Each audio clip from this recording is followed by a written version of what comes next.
I shouldn't have did that.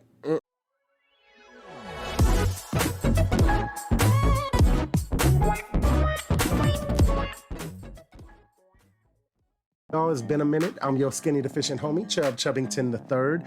And if you found your way here, then the thumbnail enticed you.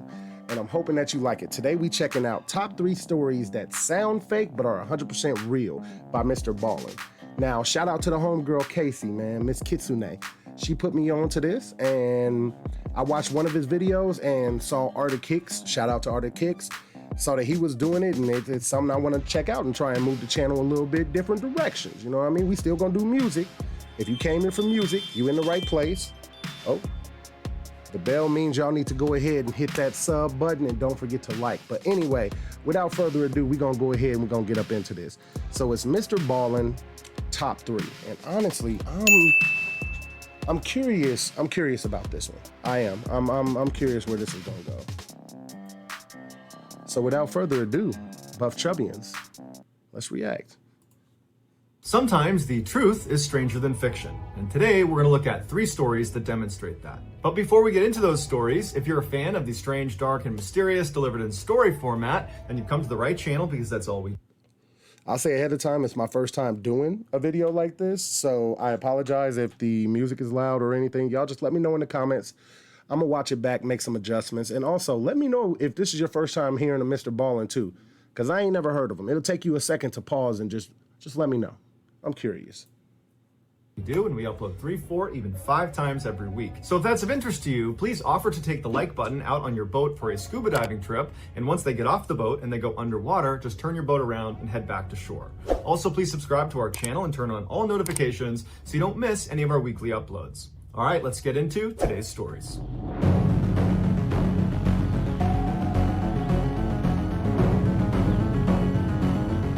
I like his opening music. Man. It's spooky. You know what I mean? I kind of feel like maybe I should have the lights turned down, but I'm black. Y'all ain't gonna see me. Already got a black background, man. Like...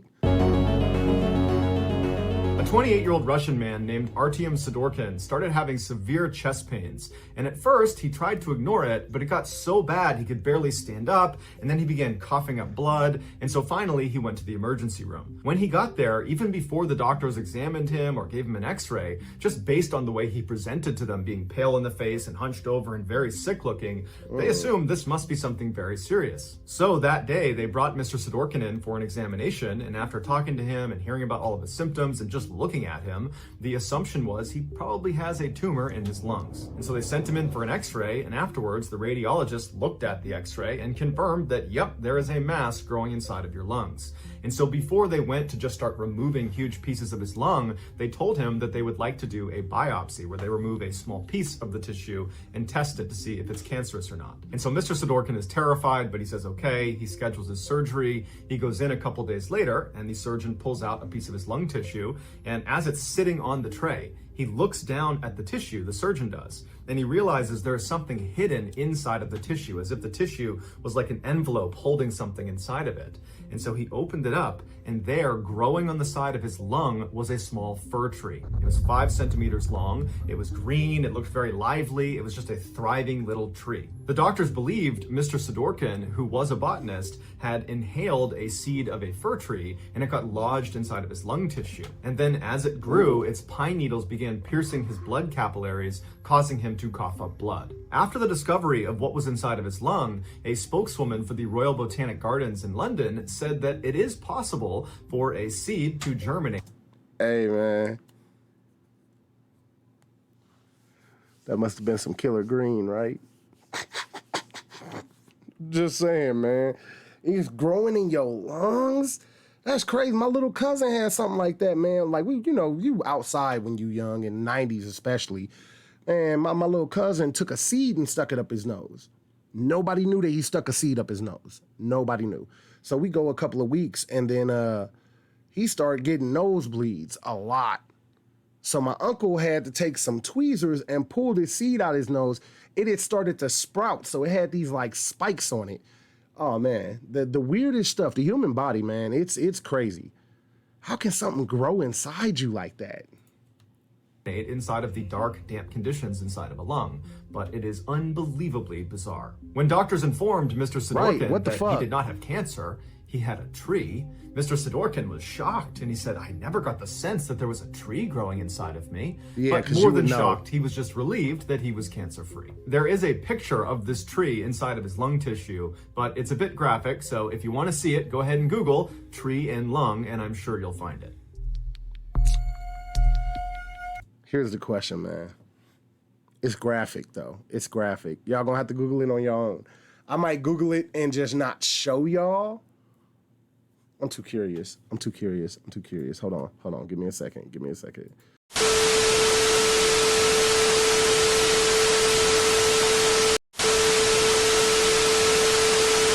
Just check real quick. Tree and lung. That's the first thing that pops up.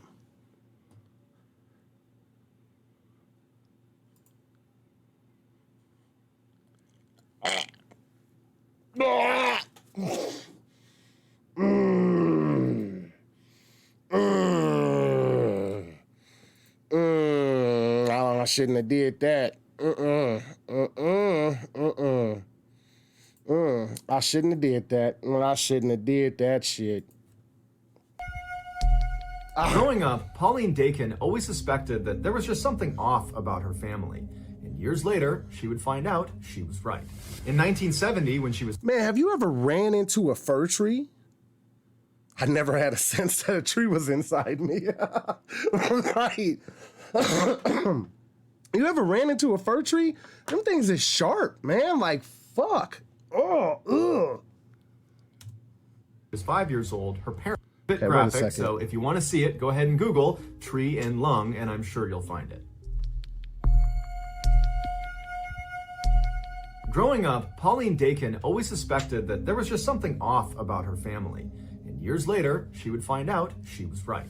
In 1970, when she was 5 years old, her parents, Ruth and Warren, separated. And to Pauline, it wasn't that much of a shock because her father, Warren, was a heavy drinker and he was extremely violent. But after they separated and Pauline, her mother, and brother had moved into another house on the other side of Vancouver, Canada, Pauline noticed her mom started to act really anxious all the time, but she never knew why. When Pauline was 9, her mother told her and her brother that they were going to go on a vacation to Winnipeg, which is 1,000 miles away from Vancouver. And so they loaded up the van, they hopped in, and they drove all the way to Winnipeg. And when they got out, they went inside their new vacation home, and Ruth informed her children that they were actually never going back to Vancouver. And when Pauline and her brother said, "Why? Dad's still back in Vancouver. I want to see Dad." But Pauline said, "Sorry, kids, this is the way it has to be. And when you're old enough, I'll explain everything." Confused and sad, Pauline and her brother began starting a new life in Winnipeg. Over the next 4 years, Pauline never saw her father, and so she lost touch with him.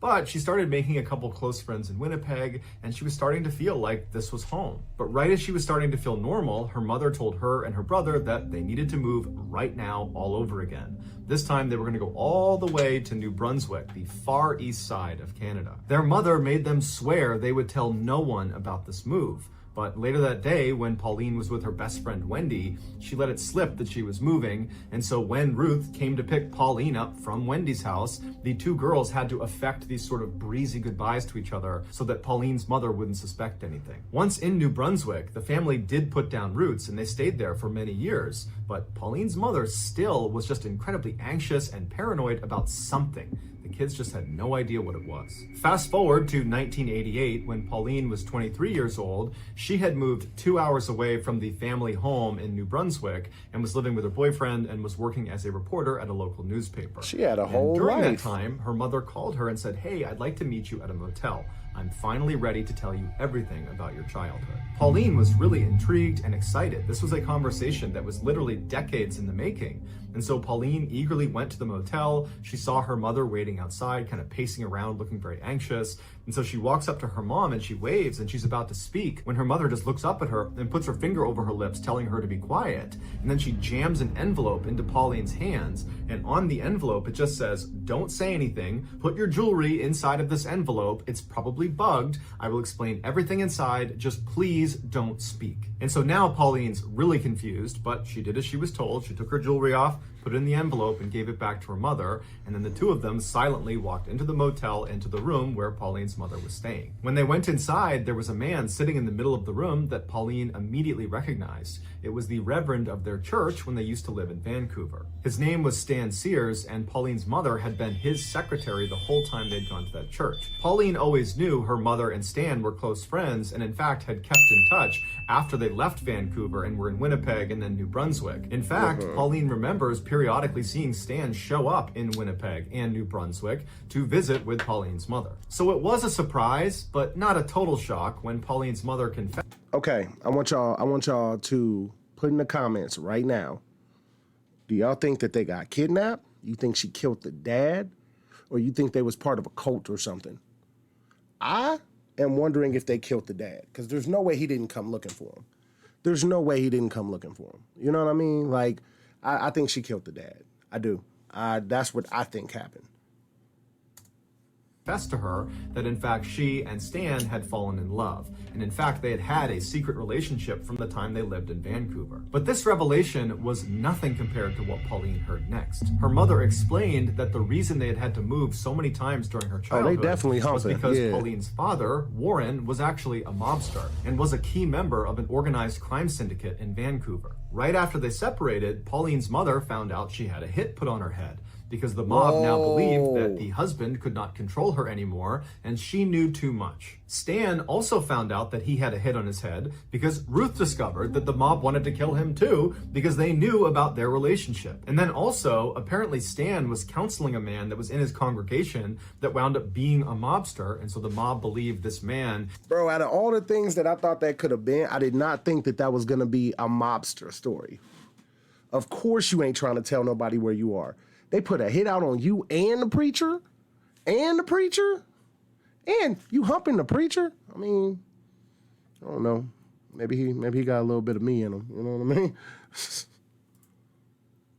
Had given up critical information to Stan, making him even more of a liability. At first, Stan said he didn't believe any of this, but when he found out the man he had been counseling had been assassinated, he knew it was true. They decided not to tell the police and instead go into hiding together because Pauline's mother knew what happened to families that snitched on the mob. They were made examples of. And so when Pauline and her family moved to Winnipeg and then to New Brunswick, Stan actually moved there as well in tandem, which is why Pauline had seen him periodically showing up at their house to visit with Pauline's mother. Pauline was understandably completely shocked, but at the same time, she was kind of happy to have some sort of explanation for all the strange things that had happened in her childhood. And so over the course of the next... I'm in shock, but I'm kind of happy to know what's going on. So there may or may not be a hit on me and my now boyfriend, my brother, his possible girlfriend or boyfriend, who knows, you and this preacher. But I'm kind of happy now because I got closure. That, I'd be freaked the fuck out. I'd be freaked out. There ain't no way I'm gonna be all calm about that shit. No way.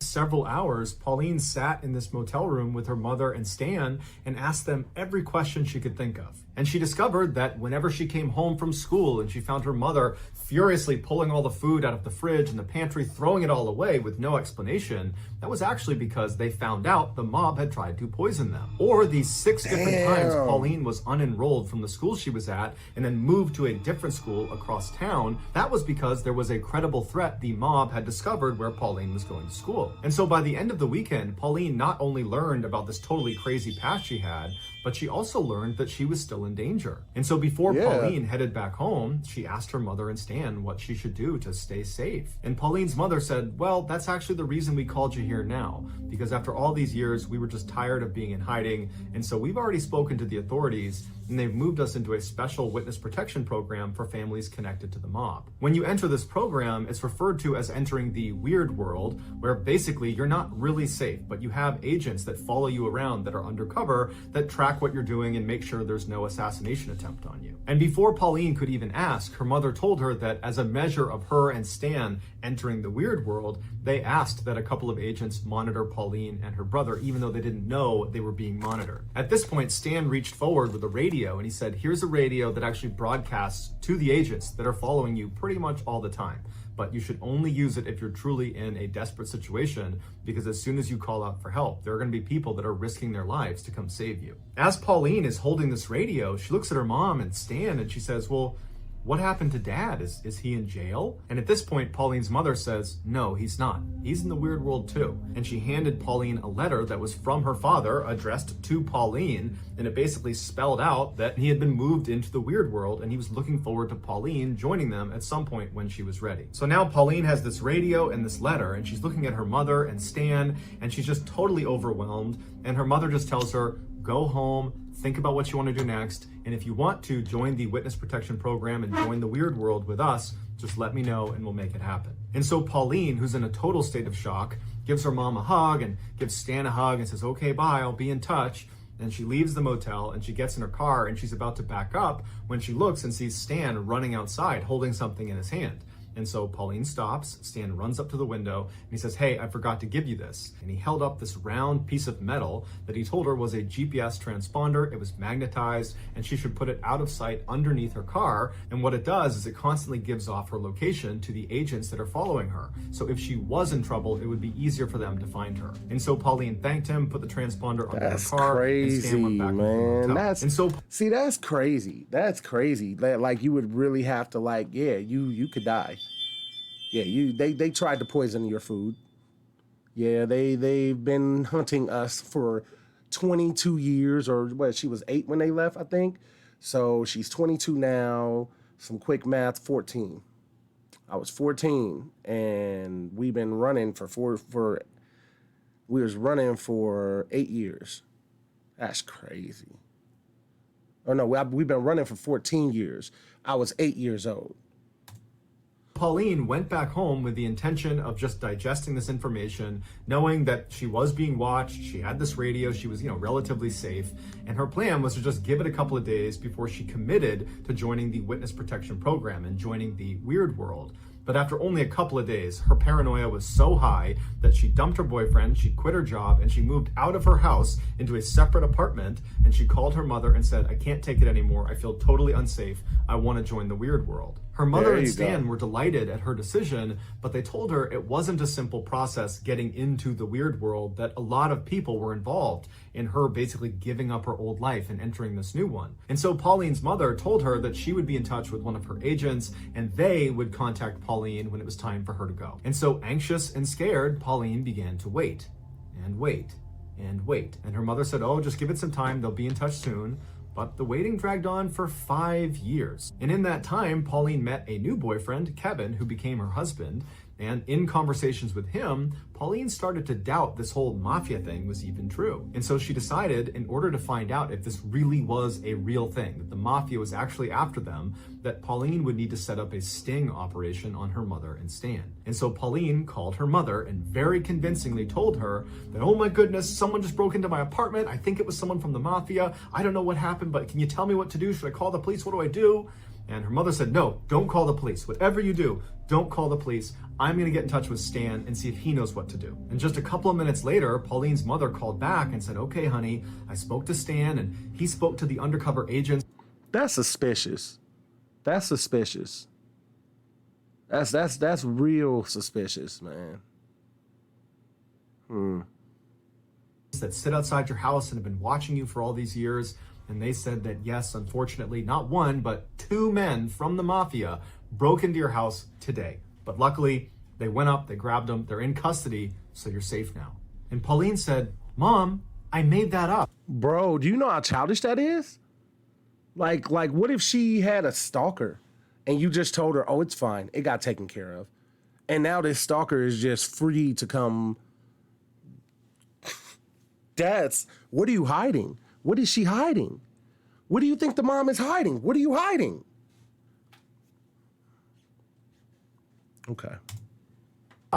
No one's been in my apartment. I've been here the whole day. I lied to you. No one broke in. And it was at this point that Pauline realized her mother and Stan had been living a lie since she was 5 years old. There was no mafia. Okay. Her father was not a mobster in some Vancouver crime syndicate. It was all made up. It would turn out Stan was suffering from something called delusion syndrome, where totally normal people that are totally lucid and have normal lives have one distinct delusion. And sometimes that delusion is not a big deal. But sometimes it is, like they believe the mafia is after them. And during his relationship with Pauline's mother, he passed on his delusion to her through something called folie à deux, which translates to madness for two, which is shared delusion syndrome, where someone who's delusional, who's a dominant personality, can pass that on to a subordinate personality. After confronting her mother and then also confronting Stan at a later date, neither of them said, "This is a lie, you're right."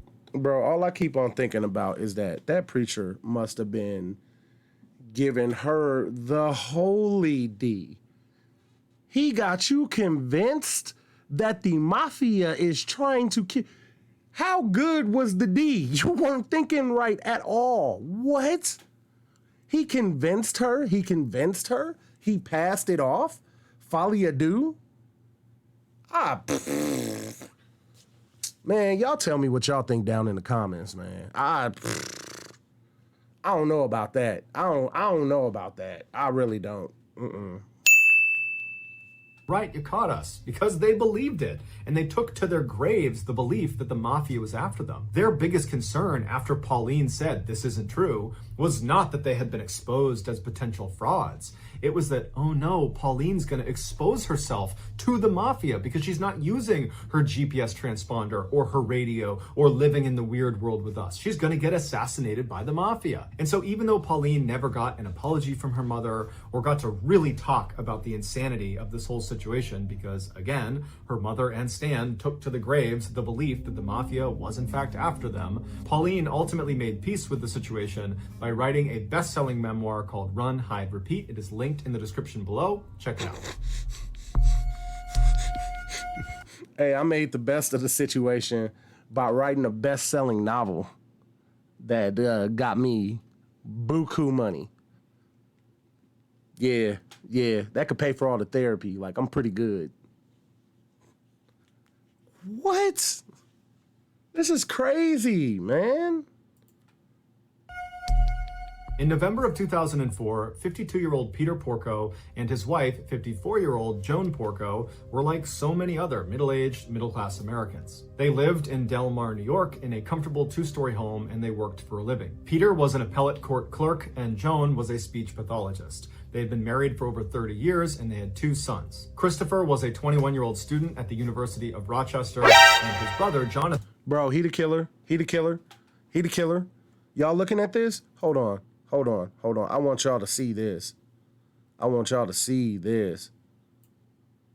Now I want y'all to look at this picture and tell me who the killer is. I wonder which one is the killer. I wonder I wonder which one is the killer.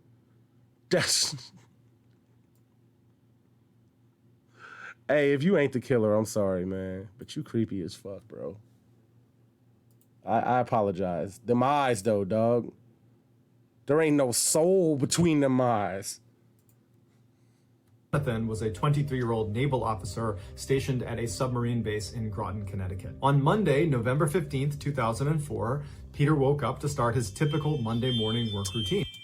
That's the thing, too, Crooklyn, man. Like, honestly, as far as the other one we just talked about, the mobster, you ain't never seen a mobster. You ain't never been chased down. You know what I mean? Like I don't know. Seeing is believing, and she was smart to test that. And this is before the internet, too, I would think.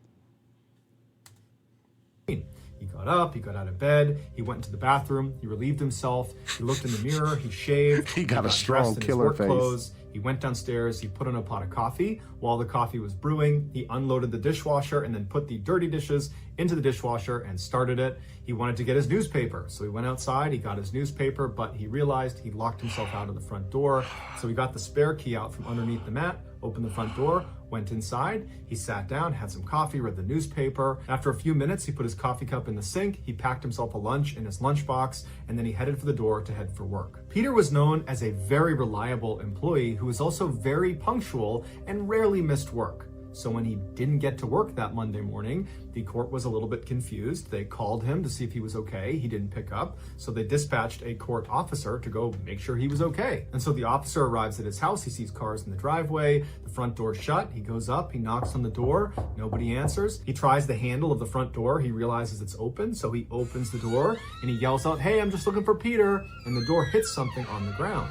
Pokes his head inside and looks down, and there on the ground, the thing blocking the door, is Peter Porco's body. He's clearly deceased, and he clearly has a massive head wound. The court officer steps outside immediately, calls 911, local police show up, they go inside, and sure enough, Peter is dead. They go upstairs and they find his wife, Joan, in bed, also with a massive head wound, but she was still alive. Joan was rushed to a hospital where she underwent emergency surgery and then was put into a medically induced coma. Meanwhile, the police began their investigation into who could have done this. They quickly discovered that the home's alarm system had been smashed and a phone line, because there still was landlines at the time, had been cut from the outside, and a screen in one of the windows had been slashed that looked like the way someone climbed into the house. However, nothing appeared to have been stolen because police almost immediately found Peter's wallet with money inside of it still sitting in the house, as well as very expensive jewelry that belonged to Joan still sitting in the house. As they continued to search the house, they discovered a fireman's axe that belonged to the Porcos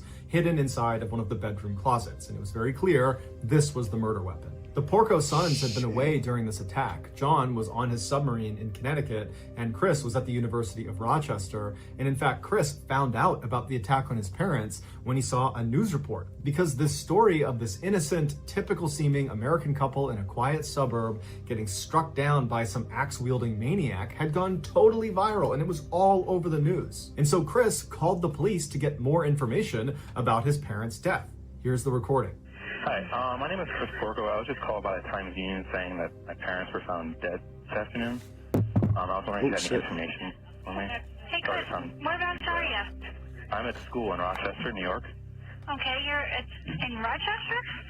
Okay, I think that's the dude with the strong killer face. Cause you too calm calling to find out that your parents are dead. You a bit too calm. You a bit too calm, my guy. Like, Yeah. Okay, and you're hearing from the Times-Union? Right. Yeah, right. They said my parents were found, I guess, I don't know, they didn't say how or anything. So you will be here probably, you're going to go right to Albany Med? I don't know, I don't even know where my mom is, but... Yeah, she is at Albany Med. Okay, do you know her condition? No, because I haven't talked to her. Let me give you my pager number. As you can tell, Chris is extremely emotional. He's beside himself. He can barely... Is that what y'all heard? Because maybe I'm just off, man. I'm not really the biggest people person. So maybe I read that wrong. Because he seems really calm about it. He seems really calm about it. I'm just saying. Speak, he's so upset about what's happened to his parents. No, actually, he sounds as calm as if he's ordering a pizza. Because Chris Porco was actually a psychopath, and he was the one who attacked his parents with the axe. As it turns out, Chris was failing at school. We know murders when we see them. Nah, man. You called like you was ordering a pizza. He sound really emotional. No, he didn't. That nigga sounded like the killer. The fuck? It sounded like when he originally called. I was wondering, do you have any information on me? I mean, for me? Motherfucker, what? Nah, man. You was the killer. You were the killer. Yeah, exactly. Killer faces don't lie. We knew who the killer was when they showed us that family fucking picture. Period. And taking out huge loans in his father's name by forging his signature. And his father found out about it. So Mr. and Mrs. Porco write their son a strongly worded email where they tell him this behavior has to stop, and they're very disappointed in him, but they love him and they will help him get back on his feet. Chris responded by driving home in the middle of the night, sneaking into his house and attacking his parents with an axe. While this case is already disturbing and horrific and tragic, it's what happens to Chris's father after the attack that makes it one of the most brutal cases of all time. After being struck 16 times in the head and laying unconsciously in his bed as his son snuck out of his house, Peter suddenly sat up and began his morning routine. He got dressed, he went to the bathroom, he shaved, he went downstairs, he made coffee, he did his chores, he went outside to get the newspaper, he got locked out, he got the key from under the mat, went back inside, he packed his own lunch. When he was finally ready to go, he headed for the door and then he collapsed and he died. Due to the severity of Peter's head wound, his brain was basically broken and it was unable to recognize he had been gravely injured. So in his final moments, he 16 times. Bro, could you imagine? You work your whole life. You get hit in the head 16 times with an axe. And the last thing you do before you die is you get ready to go to that piece of shit job. I mean, he must have loved his job. He must have, kudos. Damn, that's sad. Man. Bruh. He said he shaved. So was you just sitting there shaving, just drip leaking, my guy? Because, I mean, it's a head wound. They walked in, they saw this is a head wound.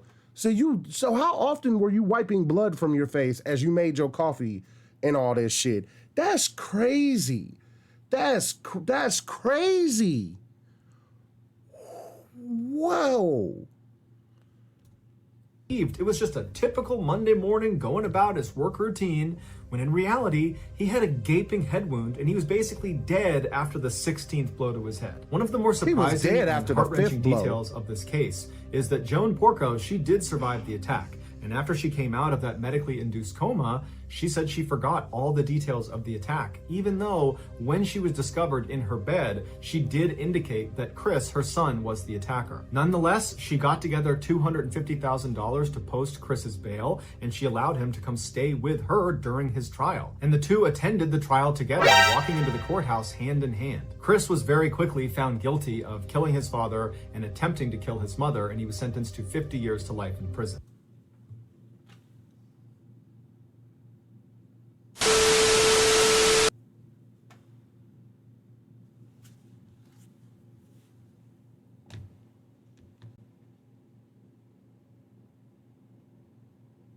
Y'all heard that shit, right?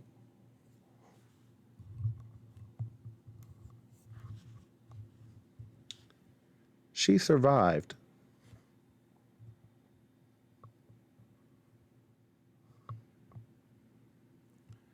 And then she posted his bail and let him come stay with her until his trial was up.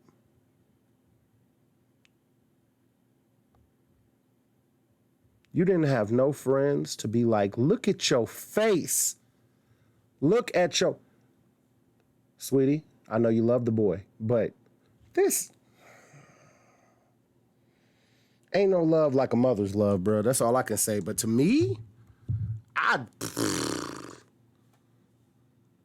know niggas that jumped at their mom and still can't see them without their mom putting hands on them. This is... the caucasity. The caucasity. Oh, Lord, man. What Tony Baker say? The hemoglobin. Man, this pigmentless situation that we are watching unfold right now.